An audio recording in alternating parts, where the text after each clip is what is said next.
What's up, everybody? Eric here with another EWE Reviews, and today I'm going to be doing the Rick and Morty Season 7 spoiler review. Before I get into that, please like the video, subscribe to the channel, let me know what you want me to review next. But yeah, guys, we're in Season 7 now, and this is the spoiler episode. I already recorded a spoiler-free review. Go check that out. I probably have a link to it down in the description. So let's now move on to the Rick and Morty Season 7 spoiler review. So I'm going to talk about everything from Season 7 that I think is really important. But I'll also start off real quick with just reminding you what score I gave the season. So I gave Season 7 an 8 out of 10 for great. So let's now move into the spoilers. So I actually wanted to start off with one of the big talking points of Season 7, the return of Evil Morty. We haven't seen him since the end of Season 5, and I thought the way they used him was really good. I was very surprised. I was just like, oh, Evil Morty's here. My thought was always, oh, we're going to move now into the Prime Rick arc, and then once that arc's finished, we're going to go back to Evil Morty, maybe somewhere down the line. But no, they went back to him pretty quick. And not only that, this was also a Prime Rick episode. So I'll talk about the Evil Morty side of it really quick, because I thought that was very important. So, to this point, we hadn't really gotten a lot of interaction between C-137 Rick, Evil Morty, and Prime Morty. At this point, we kind of always got like, oh, if they did see Evil Morty, I think they only ran into him twice, and that would have been back in Season 1 and in Season 5. Like, they really didn't interact with them that much, and when they did interact with them, it was more like, oh yeah, he was definitely the antagonist to their story at that point. Here, Prime Rick is the main antagonist of the episode, but yet Evil Morty is still, like, he's still a bad guy, but at least their objectives are very similar. And that episode did a lot to, like, bring things into perspective, as well as knowing why Rick really hated Rick Prime, or C-137 Rick hated Rick Prime, is that not only did he, like, the idea has always been like, oh, why can't you just go with Diane in a different reality? And it's like, oh no, all Dianes were killed by Rick Prime. And it's just like, that's crazy to think about, that Rick Prime ended up doing that, and that gives us a lot of context of, like, why he hates him so much. It's like, okay, this makes way more sense. However, that weapon that he did use, now Evil Morty has control of that, so it's like, okay, we'll see where that goes for later seasons, but it was really cool seeing how Evil Morty was used. And not only that, we also got to take into account that we might be able to use Evil Morty down the line, but I'll talk about that a little bit later. Oh, and with that, though, yeah, I'll talk about it later. So, with Rick Prime, let's go there. I will say the Rick Prime story might end up being one of the weaker stories that the show's done. Not because it was bad, but in the end, it ended up being Evil Morty that ended up being the one that, like, really stopped them, not C-137 Rick. So, it's a little bit of like, oh, okay, but you wanted to make this kind of like Rick's main bad, but he really isn't. The reality is, it's still Evil Morty. So it felt like they sidetracked us and then came back. So I'm not sure if this is something I'd say like, oh, they realized he's not as interesting as they wanted. And it reminded me too much of, if you've watched Star Wars The Last Jedi, Snook, they made us all think like, oh, this is going to be our new bad guy or whatever. But by the end of The Last Jedi, they killed him already. So it's just like, oh, spoiler if you hadn't seen the movie, but I don't really care. It was a bad movie in my opinion. So now that's the very same thing. It's like, oh, they're making us think like so much about Rick Prime, but they've already like canned him that quick, and it's just like, it didn't work for me. Maybe they'll bring him back, but it just did not work for me overall as a story.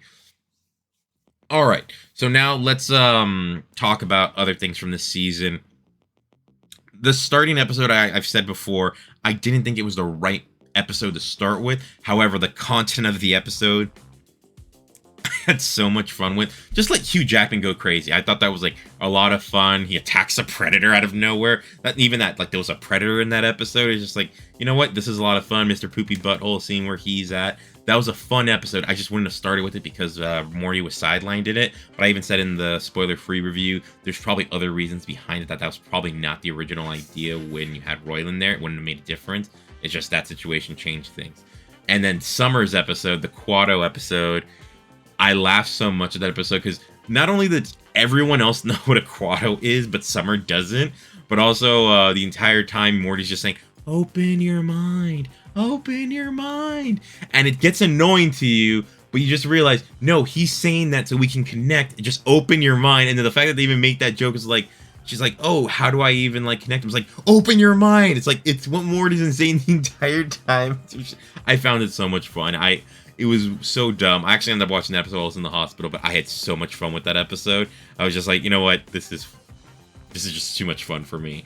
And then Rick and Morty this year took a big chance of having. So I already said, like, at the beginning we had the episode where Morty was kind of sidelined, the opener, but then we had the Golden Floor episode where Morty's in it. Rick's not in the episode at all. I think this is the first time we ever had an episode of Rick and Morty without Rick, and it was just like, oh, how is this gonna work?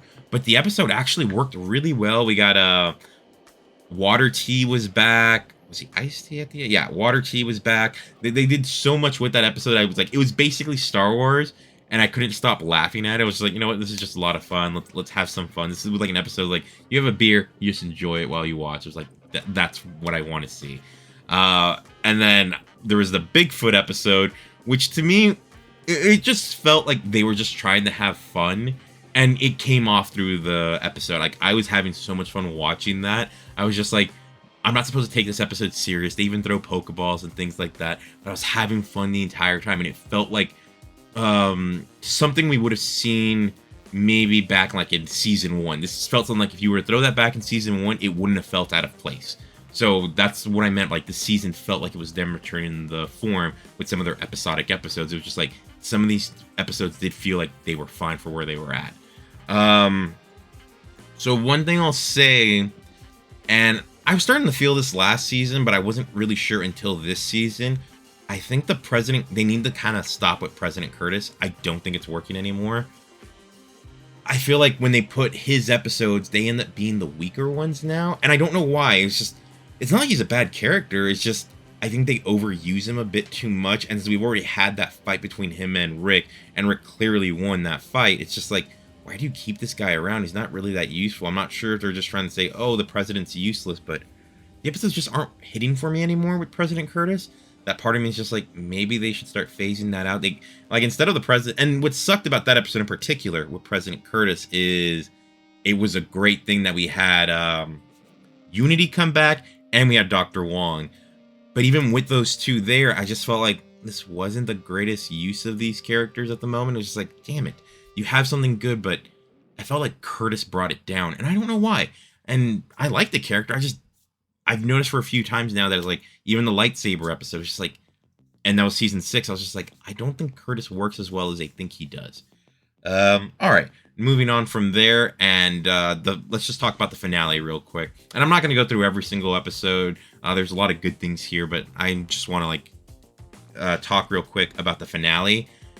The swerve with Diane at first really got me, but I was just like, there's no way this is the real Diane. They don't really mess with time travel, and that was a time travel mechanic. So I was like, that doesn't feel right to me. And then when we find out Rick never even jumped in the hole with Morty, I was just like, oh.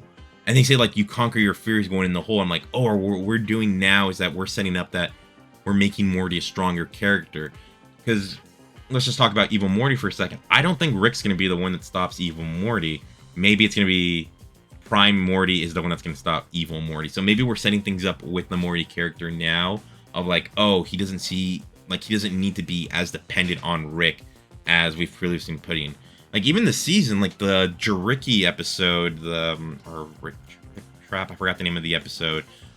Morty was out traveling without Rick when he got caught by those gangsters. So it's like, are we trying to kind of say like, oh no, Morty can do his own things outside of Rick. Maybe we don't see it as often, but there are things going on in the background that we just don't see.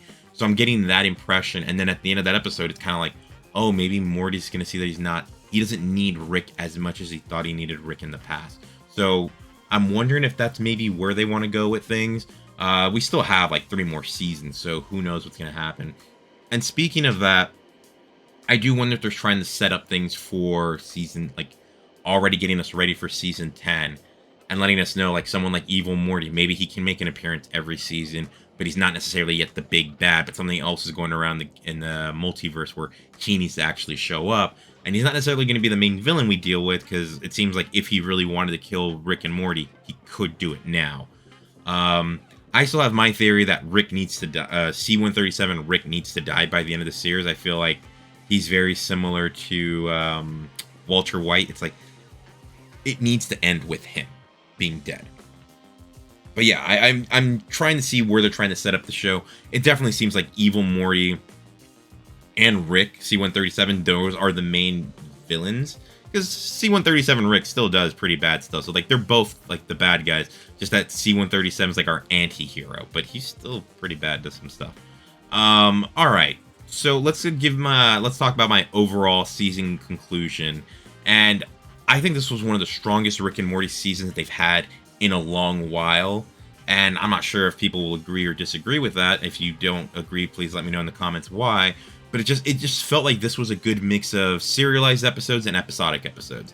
And I felt like they were able to do well with both. And even when we had our big Evil Morty Rick Prime episode, they didn't necessarily need to make it the final episode of the season to make it strong. They were like, oh no, we're throwing it right in the middle and people are going to enjoy the shit out of this.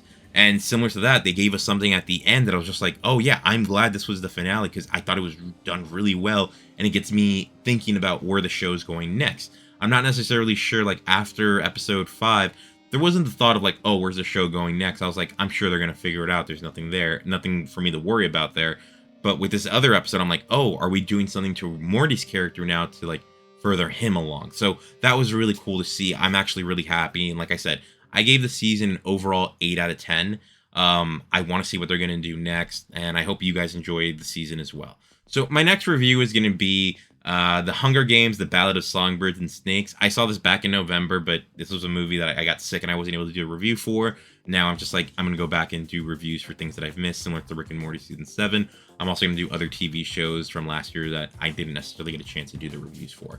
So you guys, thank you for watching, and I'll talk to you later. Have a good day.